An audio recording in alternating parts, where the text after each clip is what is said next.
Hey guys, in this video we are going to be graphing sinusoidal functions from an equation. So we're given this equation and we're going to graph it. So using the information that we've talked about in the last series of videos. So we talked about three pieces of information. We've talked about the amplitude, which we can see here. We've talked about the midline, which is y equals this number. And we've talked about how to find the period using this number. So we're going to put that all together in graphing a function. So the amplitude here is 2. That's going to be your front number.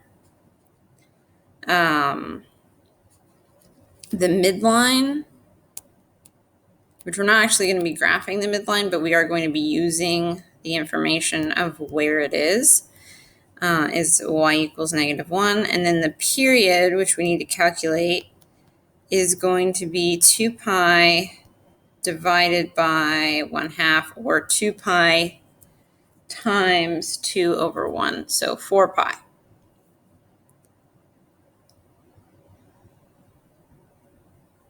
Four pi is going to be the period.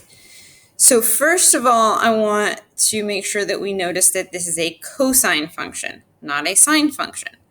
The difference between sine and cosine in terms of graphing is sine starts at 0 and looks like this.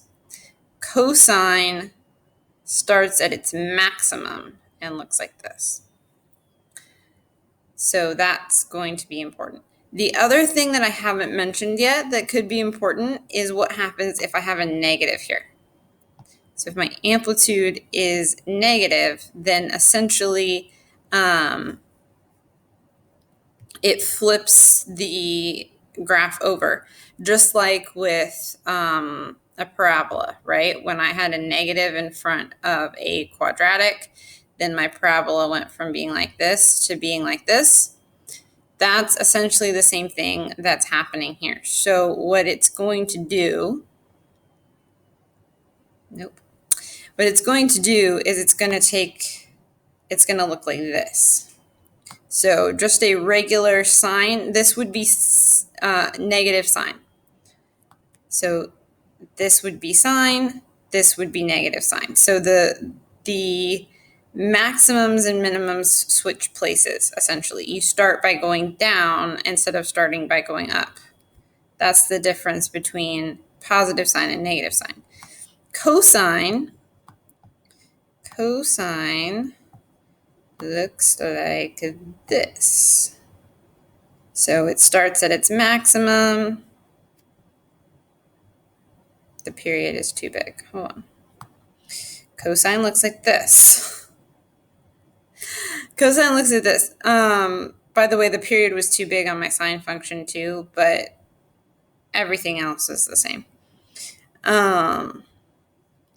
So cosine looks like this. It starts at its maximum at 1, and 1 full period goes to 2 pi. Negative cosine would start at its minimum, so it would look like this. So it would start at its minimum, go up to its maximum, and again, you'd be back at the minimum by 2 pi. So this is a cosine function. In other words, we're starting at the maximum. This is not negative, so all of that talking about negatives.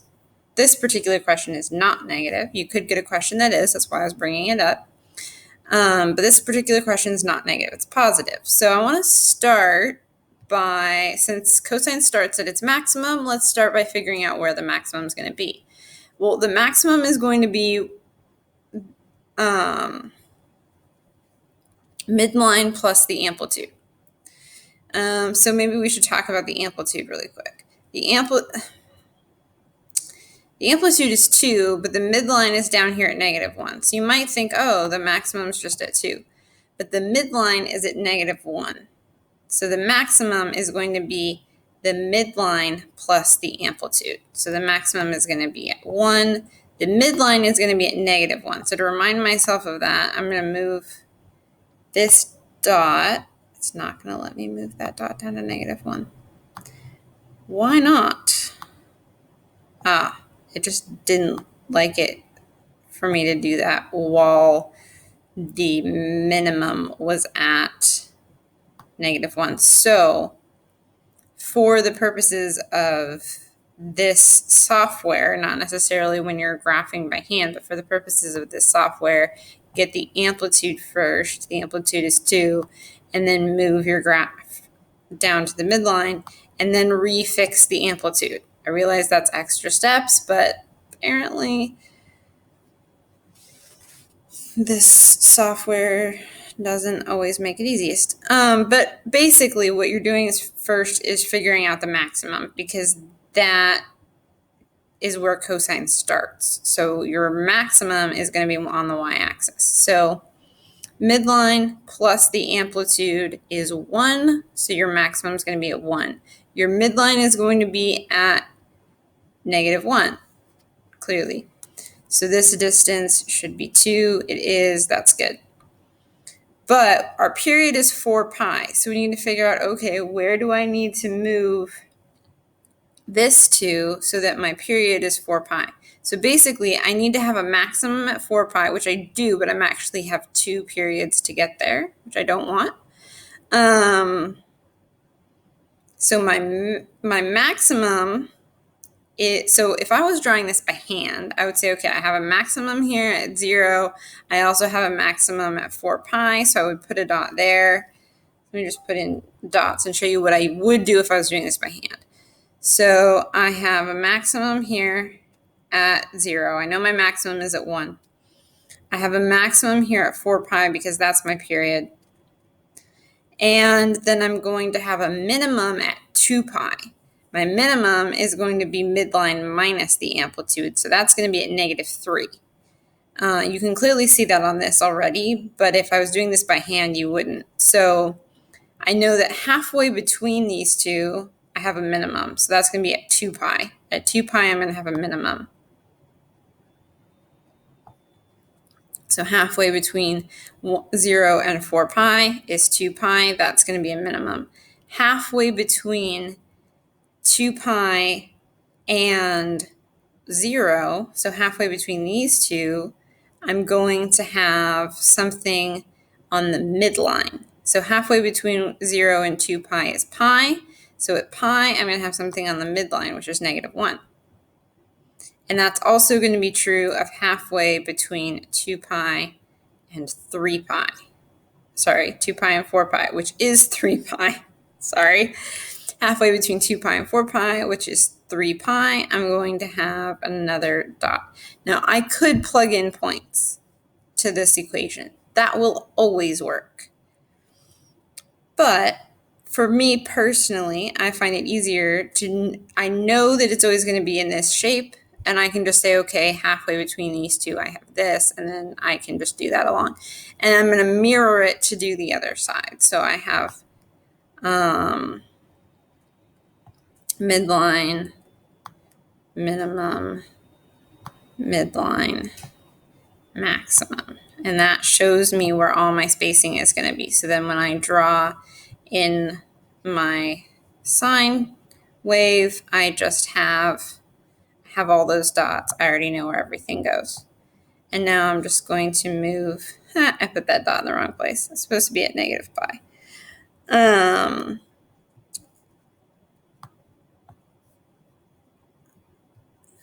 I was looking at -pi and I put it in the wrong place. So now that I've adjusted this dot to be in the right place, the whole thing now follows those dots that I made. So that's how I would do it by hand, is just put in those dots. Obviously, if you're doing it here on Khan Academy, you don't have to do that. You can just figure out where this dot needs to be and just put it there, and you'll have your whole graph. But it's good to know how to do this by hand and think through how you would do it by hand. Okay. So I'm going to go ahead and check my answer. So I need to switch to my mouse.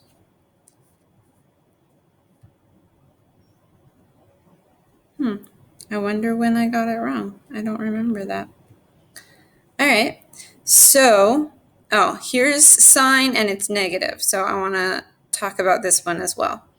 So We talked about what happens when it's negative. So this maximum is going to become a minimum. That's what happens when it's negative. So, but first of all, my amplitude is 5. That's the number in front. Amplitude is absolute value, so it's not negative. Just know that you're going to be going down first instead of going up first. That's what this negative means. So don't forget the negative. You just don't, it's not considered part of the amplitude because the amplitude is just a distance. It's an absolute value. Midline is going to be at y equals -3. And the period is going to be at 2 pi times the reciprocal of the number in front of the x. So that's going to be 14 pi. 14 pi. That's a really big number that's not going to fit on this graph. So we'll have to get creative with this. All right. So first of all, I need to figure out where this, well, first of all, let's move our 0. So in the cosine function, we started with the maximum because that's where cosine starts, is the maximum. But sine starts at its midline. So I'm going to go ahead and move this to the midline. I'm going to go ahead and move that to the midline. Then the amplitude below that is going to be my minimum. I'm going below because it's negative. So usually, if this had been positive, I would have said, okay, midline plus amplitude. So -3 plus 2 plus 5 is 2. That's where my maximum is going to be. But it's negative, so I'm going to go midline -5 and find my minimum first because that's the direction that my sine graph is going. So -3 minus 5 is -8. So I'm going to come down to -8. So my minimums are at -8. My maximums are at +2. My period is 14 pi. So at 14 pi, I would be back at the midline. I'd be back at the midline at 14 pi. So let's kind of sketch all the way out to 14 pi so that we can kind of see what's going on here. So 14 pi is 1 period. So I'm going from midline. I know the midline's at -3, but for the sake of this sketch, I'm just putting it at 0. From midline down to minimum, back to midline, to maximum, and back to the midline. That's going to be 1 period for sine. I know I keep saying sine is maximum to maximum, minimum to minimum. It is. So I could look at this as maximum to maximum here. That would also be 14 pi. But then I would have to deal with the math of, okay, so this is now at negative something, this is at positive something, and I could figure out what those numbers would be. But to me, it seems easier to just look at this part of the graph. So if to get to my maximum, I just have to go this far. So if I extend down to here, then I'm also at 1 period. Or you can think of a period as when the graph starts to repeat. So I went down to a minimum, up to the maximum, and then down back to the midline. And I would start that process over again, heading back down to the minimum.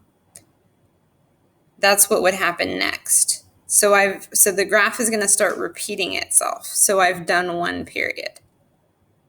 Hopefully that makes sense. So a period for sine, we're usually going to think of it as this part of the graph. Or if it's positive, it would be up to the maximum, midline, minimum, back to midline, and that would be 1 period. So this is what a period of a negative sine graph looks like. So with all of that in mind, where is my minimum? Because that's what I need to know to graph this. So the first thing I'm going to do is I'm going to say, okay, this 14 pi is 1 period.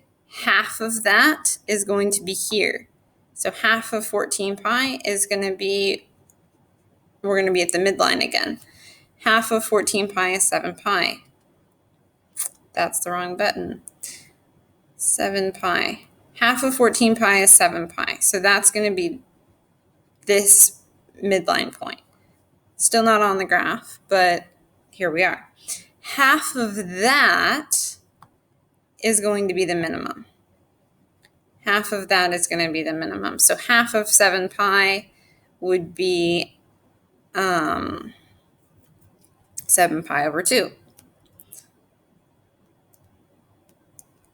which is the same thing, of course, as 3.5 pi. Usually we refer to it as 7 pi over 2, but to find it on the graph, probably easier to think of it as 3.5 pi. So that's where my minimum is going to be. If I was graphing this by hand, then I would also figure out what this point is going to be, which would be 10.5 pi. It would just be the average of these two. Which would be 10.5 pi, and that would be where my maximum is. And then obviously I would repeat that going the other direction to get my reflection. So going the other way, I would go up. My maximum would be at negative 3.5 pi. So if my minimum is at 3.5 pi, then I would have a maximum at negative 3.5 pi because it goes the opposite direction. So if the 0, or where it crosses the midline, is at negative 7, is at positive 7, then it's going to cross the midline also at negative 7. But the maximums and minimums are going to be switched. Hopefully that makes sense. You can let me know if it doesn't. All right. Okay. So we've figured out that the minimum is going to be at 3.5 pi. So I'm going to move this over to 3.5 pi. And then, like I said, I have my maximum here at negative 3.5 pi. So that is what this sine graph is going to look like. Hopefully all of that made sense. Let me know if you have any questions, and I will see you in the next video.